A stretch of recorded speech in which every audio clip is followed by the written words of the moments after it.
영화나 드라마를 보면 폐쇄적인 마을에서 벌어지는 사건을 다루는 내용이 참 많죠. 오늘 다룰 사건은 과거 일본의 한 폐쇄적인 마을에서 벌어진 사건인데요. 시골 특유의 폐쇄성을 느낄 수 있는 사건이기도 합니다. 1951년 1월 9일 밤 2시경 오사카 키타야시모무라의 한 과일 가게에서 불길이 치솟습니다. 이곳은 주민 약 200명 정도가 사는 한적한 농촌 마을이었는데요. 원인 불명의 이 화재로 가게는 모두 불타버렸고 화재 현장에선 가게 주인 A씨와 아내, 아들 3명이 사망한 채 발견되었습니다. 이뿐만 아니라 현장엔 생후 7개월인 막내 아들도 있었다고 하는데요. 이 막내 아들은 가게 근처에 살던 청년이 목숨을 걸고 화재 현장에 들어가 구해냈다고 합니다. 그런데 구출한 아이의 상태가 이상했습니다. 아이의 머리엔 무언가에 공격당한 흔적이 있었던 것이죠. 살아남은 아이는 즉시 병원으로 이송되었지만 상처가 깊었던 탓에 안타깝게도 세상을 떠났다고 하네요. 머리를 공격당한 흔적이 있었다는 것은 이 사건이 단순한 화재 사고가 아닌 사건성이 있다는 의미였기에 경찰은 서둘러 피해자들의 시신을 부검했습니다. 그리고 부검 결과 시신의 폐에는 그을음이 없었습니다. 이는 즉 범인이 일가족을 죽인 후 화재를 일으켰다는 의미인데요. 또한 시신에선 수면제나 마취제 등의 약물도 발견되지 않았으며 두개골엔 둔기로 공격당한 흔적이 발견되었습니다. 게다가 상당히 무거운 둔기였던 모양인지 두개골이 파손된 상태였다고 하네요. 또한 범인은 피해자들의 경동맥을 잘랐고 이것이 직접적인 사인 중 하나로 밝혀졌습니다. 종합적으로 이 사건은 화재 사고가 아닌 명백한 사건이었기에 오사카 경찰은 수사본부를 설치, 사건을 수사하기 시작했습니다. 경찰이 화재 현장에서 알게 된 내용은 다음과 같았습니다. 밥솥 근처엔 손도끼가 놓여져 있었고 혈흔이나 지문은 검출되지 않았다. 집 입구에 범인이 사용한 것으로 추정되는 쇠 지렛대가 놓여 있었다. 범행이 발생한 날 밤 A씨 집에서 기르던 개가 짖지 않았다. 피해자들의 시신엔 어째서인지 식용유가 뿌려져 있었다. 경찰이 알아낸 정보들이 다소 단편적이었다 보니 이들은 주변 주민들에게 사정 청취를 하며 탐문 수색을 하기 시작했는데요. 여기서 문제가 발생합니다. 일반적으로 시골 마을은 폐쇄적이고 주민들의 결속력이 강하기 마련인데요. 사건이 발생한 키타야시모무라 역시 그런 곳이었습니다. 이들의 이런 폐쇄성과 결속력이 수사에 큰 걸림돌이 된 것이죠.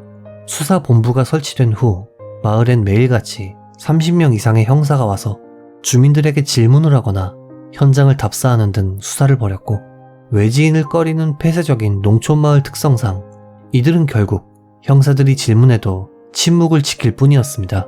일가족이 살해당한 사건이 발생했음에도 마을 사람들이 수사에 비협력적이었던 이유는 크게 2가지였다고 하는데요. 첫째는 사건 발생 당시 주변의 다른 마을에서도 범인을 알 수 없는 사건들이 많이 일어났지만 경찰이 이 사건들을 해결하지 못했기에 경찰은 무능한 집단이라는 불신감을 가지고 있었다고 합니다. 두 번째는 사건 발생으로부터 약 40-50년 전쯤 이 마을의 촌장이 아내를 죽이는 사건이 있었다고 하는데요. 비록 사건의 진상에 대해선 현재는 알 수 없지만 당시 촌장뿐만 아니라 다수의 마을 주민들도 수사 대상에 올랐고 이에 따라 장시간 구속된 경험이 있었다고 합니다. 그리고 구속된 탓에 농작물을 관리할 수 없었던 마을은 결국 수확량이 평소와 비교해 반 이하로 떨어졌기에 경찰에 대한 불신과 큰 원한이 있었다고 합니다. 그리고 이 시기를 경험한 마을 청년들은 원한을 가진 채 성장해 시간이 흘러 마을의 높은 지위에 앉게 되었고 사건을 들쑤시고 다니는 경찰이 싫었던 것이죠. 그 결과 마을 주민들은 사건을 묻어두고 싶다, 경찰 조사는 귀찮을 뿐이다 등의 반응을 보였다고 하는데요. 경찰 수사 외에도 약 100명 이상의 취재진이 마을에 난입해 온갖 사진을 찍어가고 주민들에게 인터뷰를 요청하는 등 조용했던 마을이 난장판이 되었다고 합니다. 결국 현지인인 마을 사람들의 협력이 없었기에 수사는 난항을 겪게 되었는데요. 최종적으로 수사 대상에 오른 사람은 500명가량으로 이 중 80명가량을 용의선상에 올렸지만 유력한 증거도 증언도 없었죠. 그러던 와중 당시 사건을 보도했던 한 신문사가 사건 관련 인물 중 한 사람을 용의자로 지목했고, 이를 접한 경찰 역시 해당 용의자를 소환해 조사했지만 그는 모른다라는 말만 되풀이했으며 결정적으로 증거가 없었기에 결국 다음날 귀가 조치되었다고 하네요. 이후로도 주민들의 비협력적인 태도로 인해 경찰은 아무런 새로운 정보를 얻을 수 없었고 사건은 미궁에 빠지게 됩니다. 오사카 지검은 현장 상황을 볼 때 범인은 단독범 혹은 많아봤자 2명으로 둔기 혹은 날붙이로 약 30분에 걸쳐 한 명씩 차례대로 살해했을 것으로 추리했습니다. 또한 마을 사정을 잘 알고 있는 사람일 가능성이 높다는 의견을 남겼는데요. 정황상 마을 사람 중 한 명이 범인인 것으로 보이죠. 이후 4년이라는 시간이 흐른 1955년 7월, 일본의 경찰법이 개편되면서 오사카 경찰은 이 사건을 재수사하기 시작했습니다. 조직 개편 당시 쿠로야마 사건은 조속히 해결해야 할 중대 사건으로 지목되었고, 이에 개편이 끝난 후 경찰은 해결을 위해 전력을 쏟았다고 하는데요. 하지만 사건 발생으로부터 벌써 4년이라는 시간이 흐른 데다 주민들 역시 여전히 비협조적인 태도로 일관했기에 중요 정보나 증언을 얻을 수 없긴 매한가지였습니다. 그리고 이 사건은 미궁에 빠진 채 점점 시간이 흘러 15년 후인 1966년 1월 9일 공소시효를 맞이하게 되었습니다.